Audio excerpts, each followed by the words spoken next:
The dinner reservation was for 7 o'clock. By 7:40, Cecilia Booker was still standing at the host stand. She wasn't complaining. That wasn't her way. She stood quietly in her good coat, the charcoal one she'd bought 3 years ago for her daughter's law school graduation. And she waited. Her hands were folded in front of her. Her expression was calm. Anyone passing by might have thought she was simply a woman who didn't mind waiting. They would have been wrong, but they wouldn't have known that. Here's what I want you to understand before this story goes any further. Cecilia Booker had spent 31 years as a federal judge. 31 years of listening, weighing, deciding. She had sentenced men who wept. She had acquitted men who smiled too easily. She had read courtrooms the way other people read weather, the temperature of a room, the pressure of a pause, the moment when something was about to break. She retired 8 months ago, at 62, because her knees ached and she finally wanted to eat dinner at a reasonable hour. Tonight was supposed to be that dinner. Her daughter, Renata, had picked the restaurant. Harlow's, one of those places with low lighting and a wine list the size of a small novel. "You deserve it, Mama," Renata had said on the phone. 31 years, you deserve a real celebration." Cecilia had told her not to make a fuss. Renata had made a fuss anyway, in the way daughters do when they love you. The reservation was under Booker, party of 4. Renata and her husband, Marcus.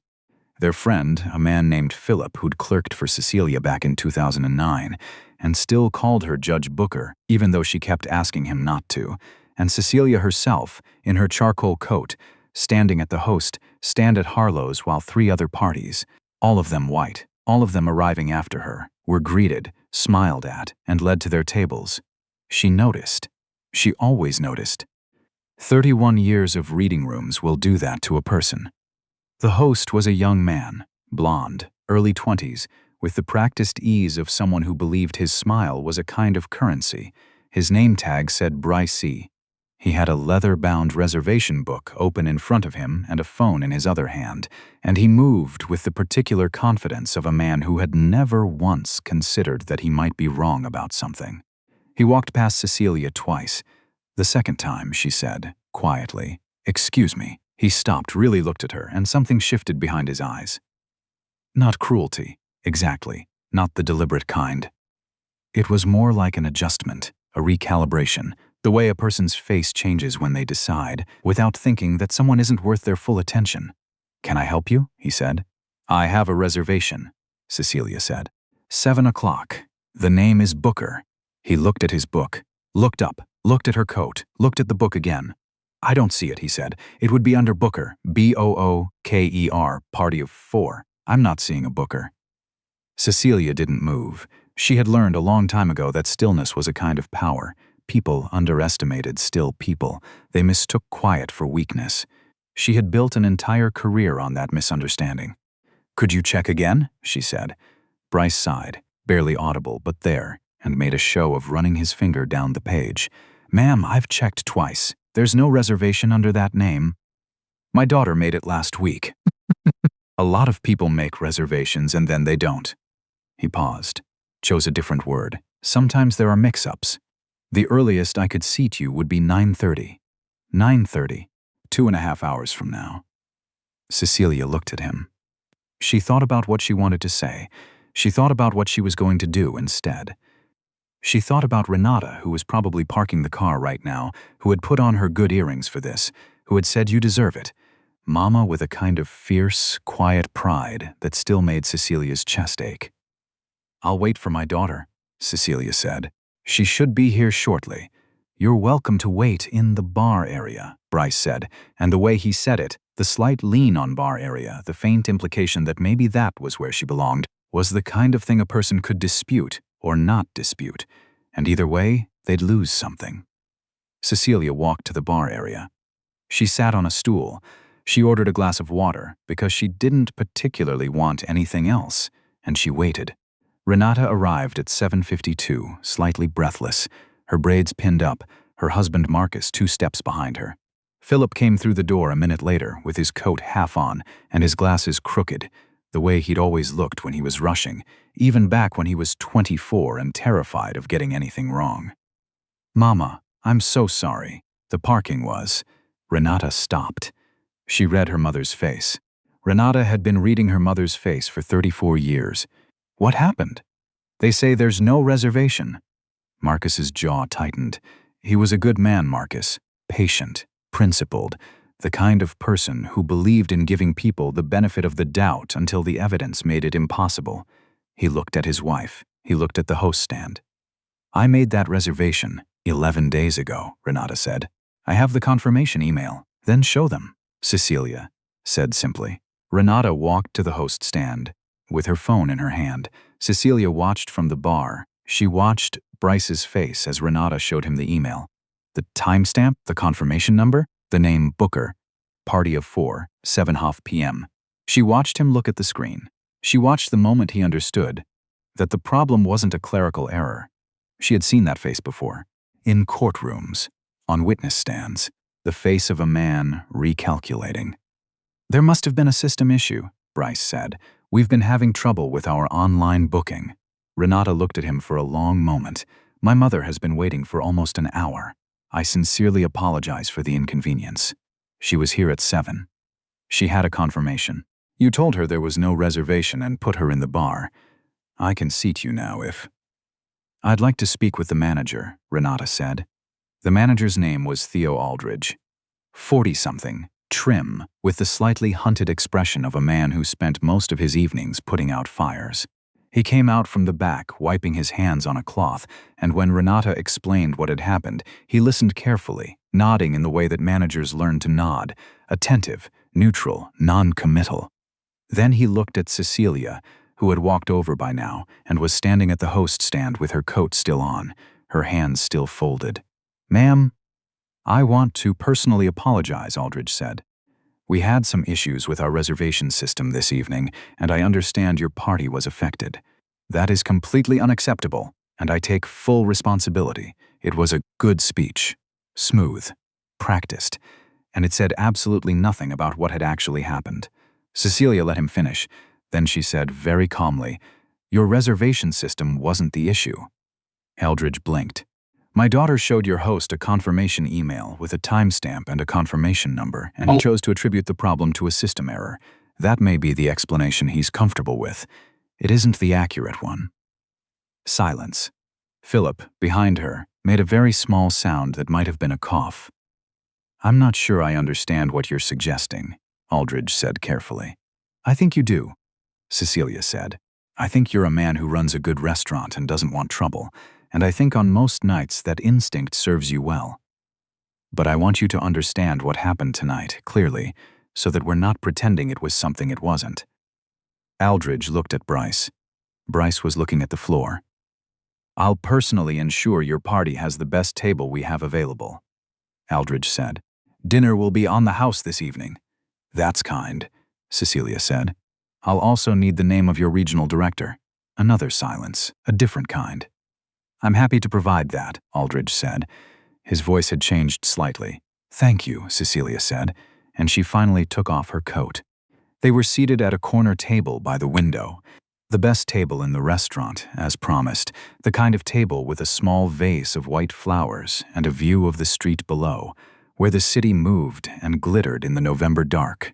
A different server appeared, older, more careful with his movements, and he greeted all 4 of them by name and poured water into each glass like it was a deliberate act of courtesy.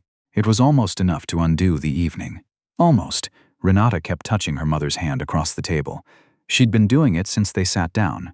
A quick press, a squeeze, like she was checking that Cecilia was still there and still all right. You were so calm, Marcus said quietly after they'd ordered. He wasn't saying it as a compliment, exactly. It was something closer to a question. What would anger have done?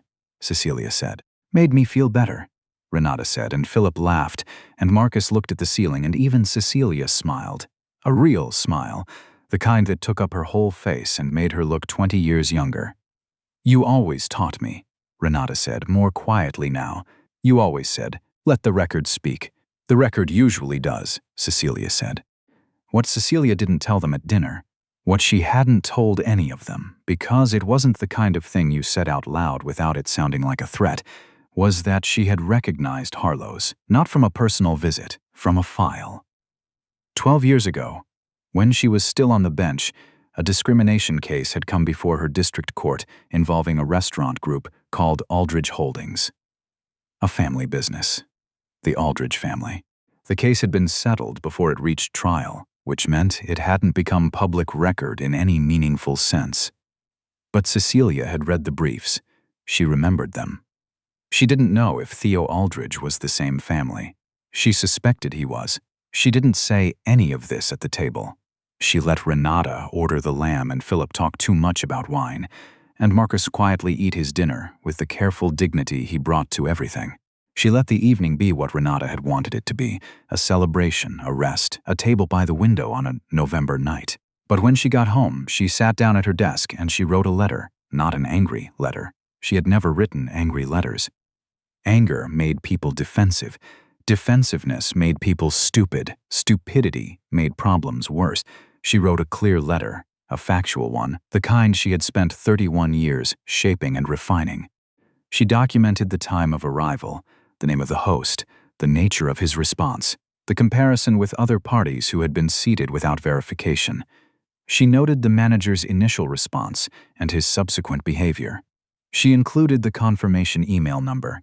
She wrote in plain sentences with no excess language, because plain sentences with no excess language were the most devastating thing a person could produce. She addressed it to the regional director of Harlow's restaurant group. She copied the state's Human Rights Division, and because she had been a federal judge for 31 years and knew exactly how to make a letter land with appropriate weight, she used her judicial letterhead, the one she was still entitled to use in her retirement. Then she sealed the envelope, put a stamp on it, and went to bed. She slept very well. She heard back in 6 days. The response came from a woman named Sandra Petit, Director of Operations for the Harlow's Restaurant Group, in the form of a phone call at 9 in the morning. Sandra Petit's voice was the voice of someone who had spent the last 6 days in damage control, measured, regretful, professionally warm. "Judge Booker," she said, and the title sat differently in the mouth of someone who'd just read a letter written on judicial letterhead. Cecilia let her speak. Sandra Petit said all the right things. She said that the incident had been reviewed. She said that Harlow's had a zero-tolerance policy for discriminatory treatment. She said that she wanted to personally express how profoundly sorry she was. Cecilia let her finish. Then she said, "What has happened to the employee?" A brief pause. "Bryce is no longer with the company.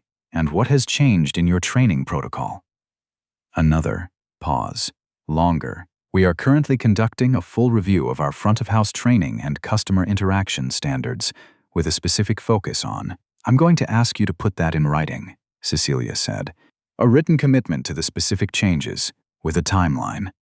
And I'm going to ask that you make a contribution to the Civil Rights Legal Clinic at Howard University School of Law, in the amount of your choosing, as an acknowledgement that what happened at your restaurant was a civil rights matter and not a system error." Silence. "I'm not filing a formal complaint," Cecilia said quietly. "I'm asking you to choose to be better. That's different." Sandra Petit said she would call back by end of day. She called back in 4 hours. Renata called that evening. She'd heard from Philip, who'd heard from Marcus, who'd apparently been following the situation more closely than anyone realized. "Mama," Renata said, "why didn't you tell us?" "Because it was handled," Cecilia said. "You could have told us. You could have. Mama, you were a federal judge." "He didn't know that, and he—" "No," Cecilia said. "He didn't know that. That's the point." A quiet on the line. "Baby?" Cecilia said, and her voice was soft now, the way it got, when she was saying something she wanted to stick. "I wasn't owed dignity because of my title. I was owed it when I walked through that door in my coat, before he knew my name, before any of that. That's what I needed him to understand. Not that he'd misjudged who I was, that he'd mistreated a person. That's different." Renata was quiet for a long moment. "I learned that from you," Cecilia added. "In case you were wondering, you never told me that," Renata said. "I showed you," Cecilia said. "That's better." "I've thought about that evening a lot since I first heard this story. I've thought about those 40 minutes Cecilia spent in the bar area, watching other people walk past to their tables, knowing exactly what was happening and choosing not to make a scene. Not because she was afraid, not because she didn't have every right to be furious, but because she understood something that most people take a lifetime to learn, that how you respond to injustice matters as much as the injustice itself, maybe more. She didn't need to tell Bryce she was a judge. She didn't need to tell Aldridge. She didn't need to perform her credentials for anyone in that room. She walked in as a woman who deserved to be there. That should have been enough, and the fact that it wasn't, that's the thing she put in the letter. That's the thing she asked them to reckon with. Not you misjudged me. You mistreated someone. Fix it. Here's what I want to ask you, and I want you to think about this genuinely before you answer. If you had been sitting at the bar that evening, and you had seen what was happening, what would you have done? Would you have said something? Would you have looked away? Would you have told yourself it wasn't your business? Because 12 people sat in first class and said nothing. Cecilia Booker handled it alone. She handled it with grace, but she shouldn't have had to handle it alone. None of us should have to. Drop your answer in the comments. I read every single one, and if this story meant something to you, if it made you think, if it made you feel something real, share it with someone you care about. Because the conversations that change things don't happen on stages. They happen at dinner tables, in cars, between people who love each other and are willing to tell each other the truth. That's what Cecilia did. That's what I hope we all do a little more of.